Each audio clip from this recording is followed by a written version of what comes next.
Stress and fundraising when you lose a loved one. The policy covers funeral-related expenses, thus easing the burden of losing a loved one. Now you know. Read and understand the terms and conditions of your policy. This message is brought to you by the Insurance Regulatory Authority, IRA. IRA, Bima Bora kwa Taifa.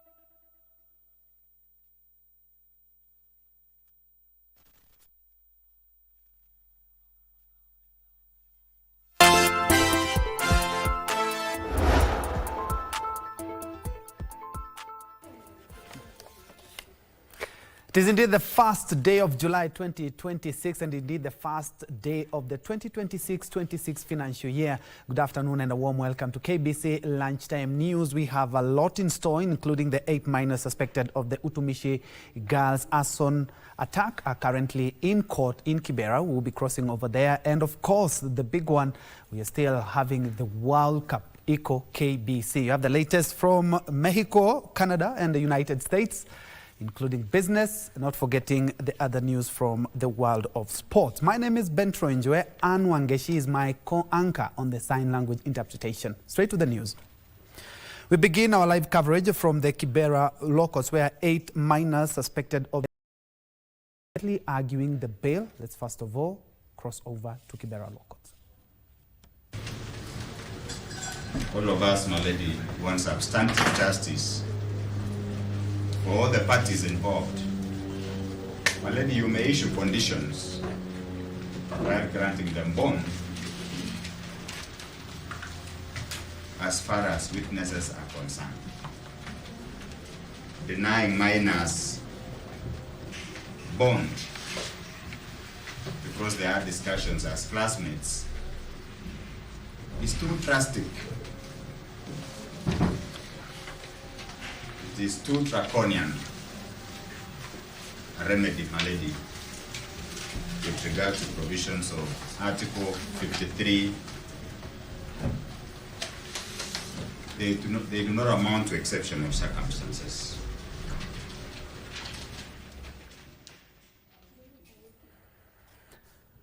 And those were live pictures from the Kibera law courts, and allow me to fill you in. The 8 Utumishi girls have indeed denied the 16 murder counts, and the defense is arguing that they are minors, so they should be released on bail. But prosecution is arguing that the gravity of the offense, just they have to have custodial orders. Remember, just a quick one, 16 Utumishi girls died and 79 others were injured. My colleague Ruth Wamboi is currently on that beat to bring us more in our subsequent bulletin. Moving on, the Cabinet has directed the Directorate of Criminal Investigations, DCI, to investigate payroll fraud amounting to over 6.2 billion shillings from only 12 sampled state departments out of the 53.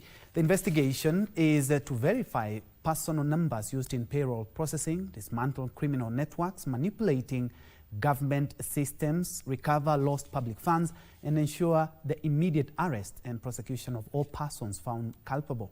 The decision follows a comprehensive government payroll audit that uncovered widespread weaknesses in payroll governance, with a sample audit of 12 out of the 53 state departments revealing suspected payroll irregularities amounting to 6.2 billion shillings. The Cabinet has approved sweeping reforms to dismantle deeply entrenched and decades-long payroll fraud in government. The decision follows a comprehensive government payroll audit that uncovered widespread weaknesses in payroll governance. A sample audit of 12 of the 53 state departments revealed suspected payroll irregularities amounting to 6.2 billion shillings, exposing unauthorized alterations to payroll records, irregular payments, weak controls over statutory deductions, and fragmented payroll management and major oversight gaps. Consequently, the Cabinet directed the Directorate of Criminal Investigations to probe payroll fraud, verify personal numbers, and ensure the immediate arrest and prosecution of all members found culpable. The meeting also ordered the immediate implementation of a comprehensive payroll reform program, an audit of all remaining state departments and public institutions, and also onboarded them to the newly revamped integrated human resource and payroll system. Kasichana Masha, Lunchtime News.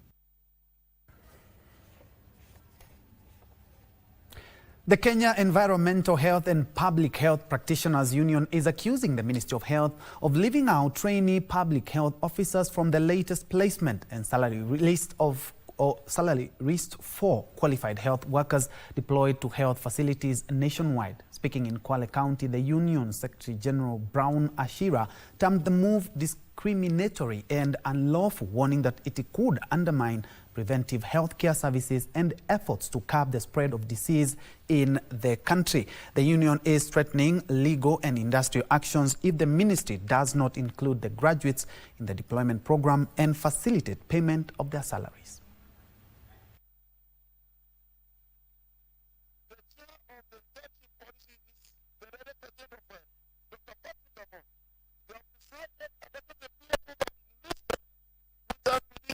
The framework. We have been listed with the doctors, we have been listed with the clinical officers, we have been listed with the nurses, we have been listed with the pharmacists, even with the dentists. But they have decided to give, to pay and post a stipend to other cadres, and have actually excluded the PHOs. Interns are not volunteers. They are professionals gaining practical experience while delivering valuable services to the people of Kenya. It is only fair that they receive their stipend and be considered to the internship program by the Ministry of Health. Tumeteseka miaka yote, mwaka mzima unafanya kazi bila kuweza kupata hata angalau maji ya kunywa. Jamani, serikali mnatuangalia vipi sisi kama intern? Jamani, tunatuangalia tufanye namna gani? Kefu, oye. Oye. And away from that, a family in Shauvini village, Kakamega County, is demanding justice after their 10-year-old daughter was defiled and brutally murdered and her body dumped in an unused pit latrine 2 days after she went missing. This is even after a family in Mukindori village in Gatundu South constituency, Kiambu County, which is seeking justice after their 34-year-old daughter was allegedly sexually assaulted and killed by an unknown assailant. This and other stories in our crime roundup. A distraught family in Shaviuni village, Kakamega County, is still coming to terms with the demise of its kin, a grade 5 pupil who went missing on Saturday night. Mtoto wangu amewawa na ametupwa ndani ya choo, amerepiwa, amedungwa hata hizi miguu, kila mahali, hata mikono zimevunjwa. Amenyongwa, amevunjwa hata mikono, hata miguu, hata shingo na wakarusha. Family and residents are accusing local authorities of laxity in investigations. Ukienda kwa chifu anakurudisha kwa mzee wa mtaa. Mzee wa mtaa anakurudisha kwa chifu. Sasa tutasaidika aje? Area Police Commander Daniel Mukumbu has however confirmed the arrest of a suspect whom he said will be detained for 14 days to pave way for investigations. Also, the family of 34-year-old Teresia Nyukabi, who was killed by unknown assailants, is seeking justice. The body of the mother of one was found outside a pub in Gatundu Town, Kiambu County on Sunday. Mama Nyokavi alikuta mtoto wake akiwa usi, ametendewa matendo mabaya, hata alianguka hapo. Hata sio wa kwanza, kuna mtoto wa primary, Garuru primary, huyo alishikwa, the suspect is still loitering, hajashikwa. Kuna hao wa Getudu, hao alishika huyo mama mzee, hawajashikwa. Authorities say investigations into the matter are ongoing and the outcome of the post-mortem will inform their next course of action. Muendelee kutusaidia na information.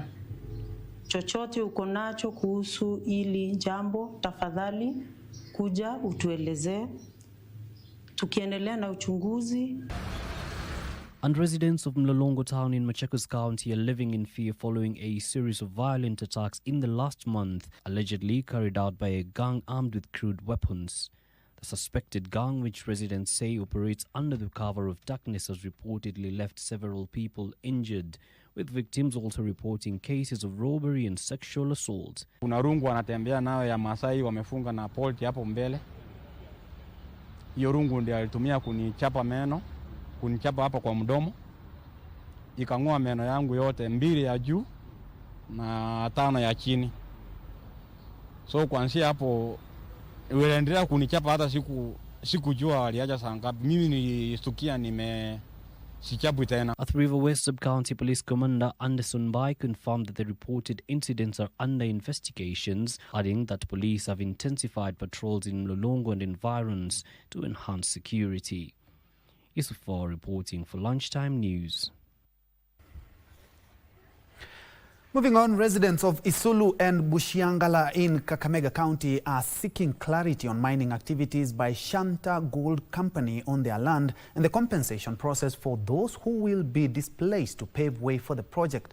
During a public participation forum in Ikolomani constituency convened by the Senate Committee on Lands, Environment and Natural Resources, chaired by Mohamed Faki, petitioners Andrew Maleche and Dan Kubasu, on behalf of the residents, raised concerns over land ownership, compensation, public participation, and the impact of mining operations on local communities.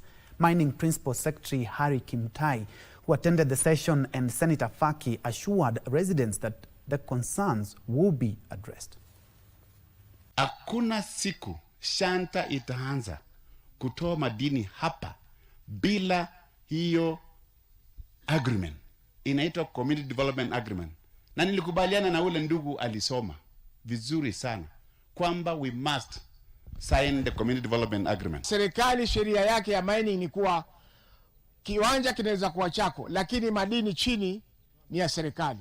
Kwa hivyo sheria tutaweka katika recommendation yetu kwamba tubadilishe hiyo sheria ili mwenye shamba aweze kuwa na a bigger say in the determination of how much he gets on that land. We would be the last people to stand in the way of anybody who comes to bring development to Bushangala village.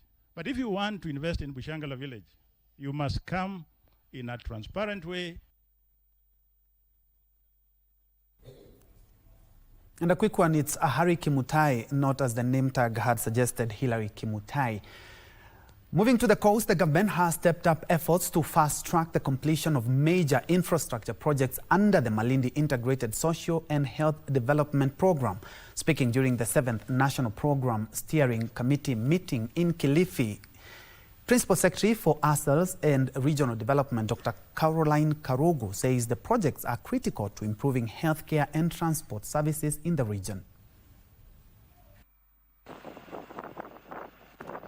We have the confidence that the contractor will be able to deliver within the stipulated timelines, and by December, January, we should be able to launch the completed road, which then opens up the economic activity. The program started way back in 2023, and now we are finalizing. It's supposed to end next year, and we have remained with 2 main activities.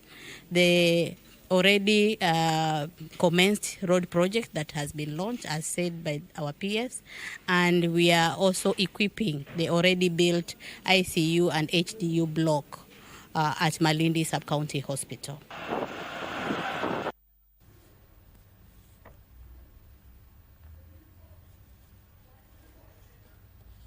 And still at the coast, health stakeholders in Kilifi County, in collaboration with the non-governmental organization, have launched a program to sensitize the public against drug use through sports. Speaking to journalists at the launch of a 10-kilometer race in Mariakani, the stakeholders said that many youth continue to engage in drug and alcohol abuse They cited dropping out of school, an increase in criminal gangs, and mental health challenges as some of the consequences.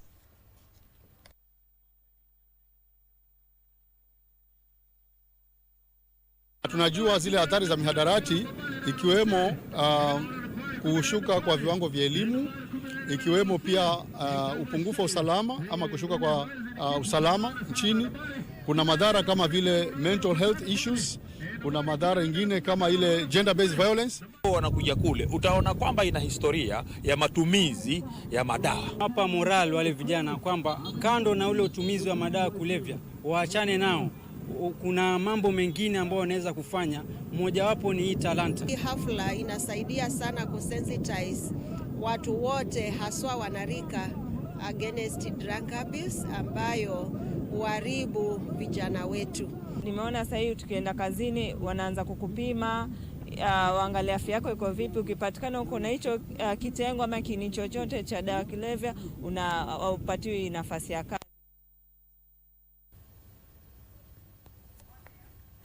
From the sandy beaches of the coast to the lakeside city of Kisumu, where the county assembly has considered and passed the 14.4 billion shillings budget for the financial year 2026-27 and the subsequent appropriations bill, now awaiting assent by Governor Professor Anyang' Nyong'o. Described as the legacy budget for the governor, it is designed to clear pending bills and finance legacy projects, including modernization of the Kisumu County Referral Hospital and completion of the construction for the Kisumu County headquarters.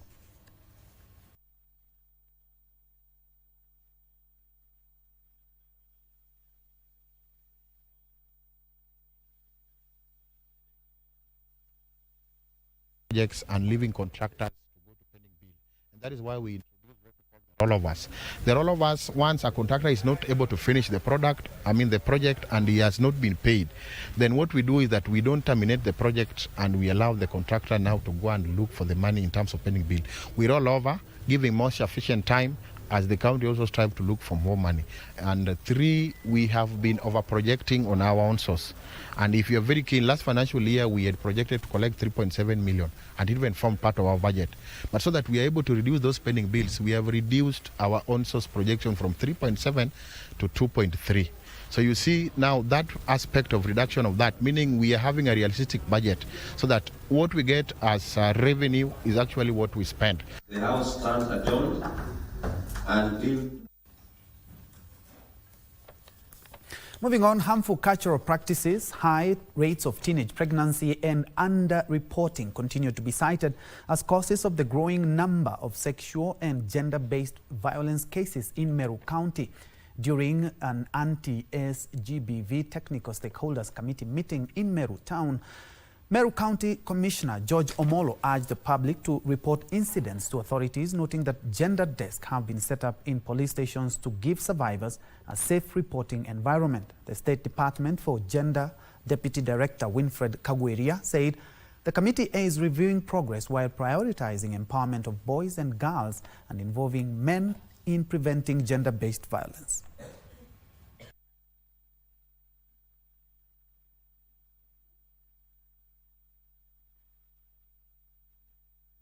Within police stations, we have gender desks. We have tried as much as possible to make them very friendly in a manner that will ensure maybe a lot of reporting. So, for instance, if we have got a girl who has been probably affected by the same, we normally would rather a scenario where when they go to the police station, they get somebody whom they will be very willing to engage and bear out the experience that they have gone through. Tumesahau that pia ule mtoto wa kiume pia yeye ako hapo na anahitaji intervention measures za serikali. So kuna partners wengi ambao walikuwa katika huu mkutano na wamesisitiza kuwa hii mwaka tunaanza kesho wataendeleza hiyo program ya male inclusive katika mashule.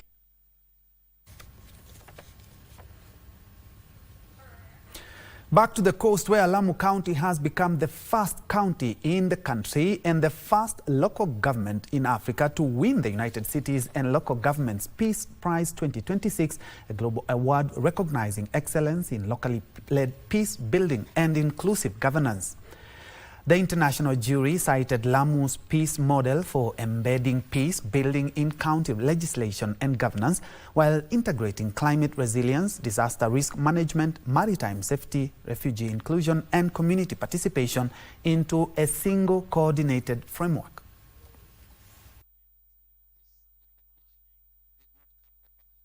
It is the result of years of commitment, partnership, innovation, and the collective belief that peace can be built through inclusive governance and community ownership.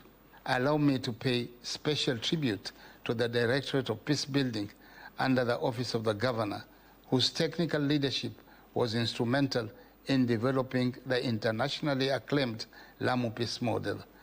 I equally commend its Department of Public Service Management, PSM, and the entire technical team for their innovation, commitment, and dedication in advancing peace, resilience, and inclusive governance across Lamu County. This historic achievement has been... Now, Health Cabinet Secretary Aden Duale has called for collaboration in the war against substandard and falsified medical products that continue to flood the market, posing a danger to the public. The CS said the government is employing a multi-sectoral approach to dismantle criminal networks involved in the manufacture, importation, and distribution will be defeated. Duale spoke in Nairobi during the inauguration of the Inter-Ministerial Steering Committee for the Kenya National Action Plan on Substandard and Falsified Medical Products.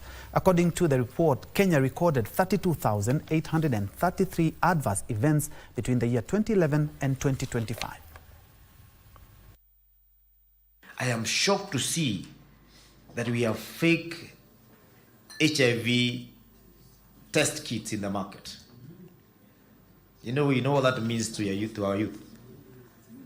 You did not mention, because I've come across this in my county, and don't ask me how. We have very, very many fake P2. The criminal networks involved in the manufacture, importation, distribution, and sales of falsified medical products do not recognize institutional mandates. Neither do they recognize jurisdictional boundaries. So what is our response, good people? Our response, therefore, cannot operate in silos. It must be coordinated at all levels of government and at all agencies. Moving on, children of Mau Mau representatives drawn from all the 47 counties led by General Director and Chairman James Njuguna Mahuria paid a courtesy visit to the family of the late Josiah Mwangi Kariuki, popularly known as JM Kariuki, the outspoken post-independence politician who was assassinated in 1975. During the visit, the delegation presented the family with documents containing historical information about JM Kariuki compiled through extensive research by the Children of Mau Mau organization. They said the records are intended to help preserve his legacy and educate future generations about his contribution to Kenya's history. Na mimi ni General Director wa Mau Mau. Lengo letu ya kukuja kwa hii bomba ya Honorable JM Kariuki ni kuleta kitabu hiki ambayo ni makampuni yote ya JM Kariuki ambayo mahali alikuwa na shares. Na sababu yeye ndiye alikuwa custodian ya mali ya Mau Mau, tulikuwa tumekuja kuomba ruhusa kama familia itaturuhusu wakifanya succession watuhusishe ili ile mali ambayo ilikuwa ndani tuweze kupatiwa. Hii kitabu amelete hatukuwa naye na mambo mingi wamelete na tunashirikiana na wao, lakini yeye nimechika vizuri ni habari ya Mau Mau. Hiyo pesa ya Mau Mau iko huko, itoke watu wagawanye, mtu akule kitu yake.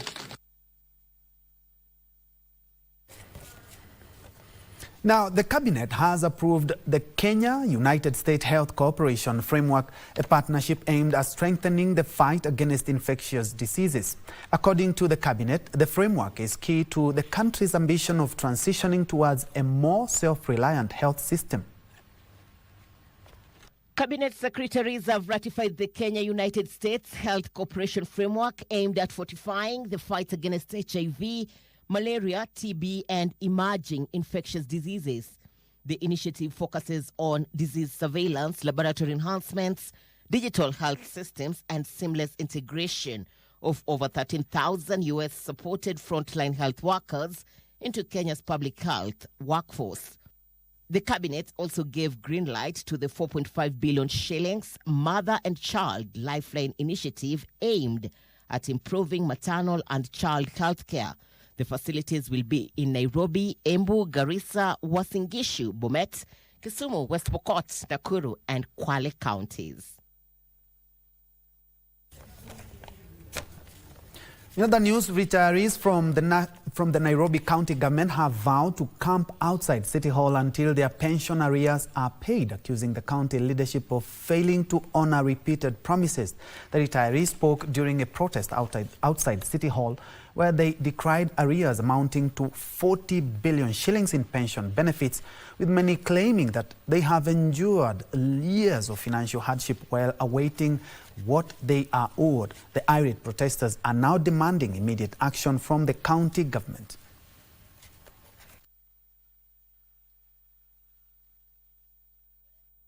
Zilitengwa na serikali Senate 1.6 billion. That 1.6 billion kuna 72 zilikuwa zimetengwa by February kulipa watu wachache katika retirees. Lakini kufikia leo hakuna pesa yoyote imetengenezwa kulipa retirees. 1.6 billion zimelipwa watu wengine. Not even a single cent is being paid to the retirees, and they are not ready. Every day tunaangalia tunapata for retirees is not being haziendi. Mfanyikazi alifanya kazi akiwa na nguvu na akiwa anapembelezwa. Wakati amelita hakuna mtu akumutetea. Sasa tuko hapa tunalia na hata saa hii kutoka asubuhi hakuna mtu hata ametuongelesha.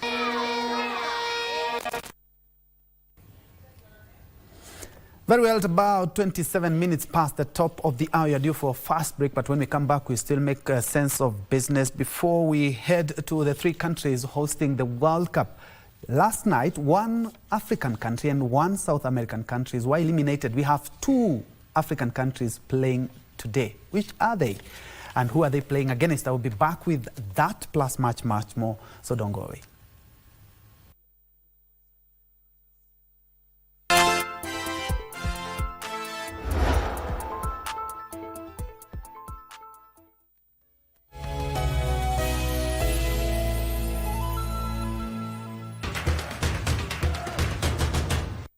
Pakatan, now the chance to break again, but given away by Danilo. The break is on, and Jabana 5 coming forward here.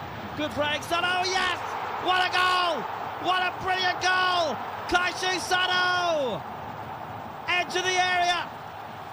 And we touched on the pre-game, Will, about the lightness of that midfield, and Casemiro hasn't got the legs that we touched on to get there. And Sanyo fires a brilliant right foot shot into the bottom corner. Nothing Allison can do. I am Chef Ombachi. Today I'm cooking ugali na Ajab Premium Maize Meal. Boil water, done. Add Ajab Premium Maize Meal. Done. Grab your mwiko and stir the mixture. Done. Enjoy the amazing aroma. Enjoy incredibly soft ugali. Done. Ingia ligi ya kipekee na Ajab Premium Maize Meal.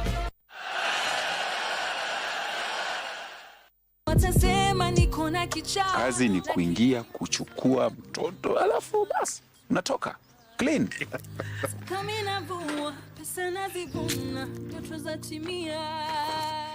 Hakuna mali yangu hata kidogo nampatia, manake naona sasa anaanza kutumia kifua. Haya. Yaani mimi na mke wangu tunapika chakula ya watu zaidi ya 50, alafu wanakosa kuja kwa sababu yenu. Mimi na Andrew tuko na information kuhusu wizi unaofanyika sasa hivi. Isijasikia mambo ya uwizi wa mabavu wala uwizi wowote.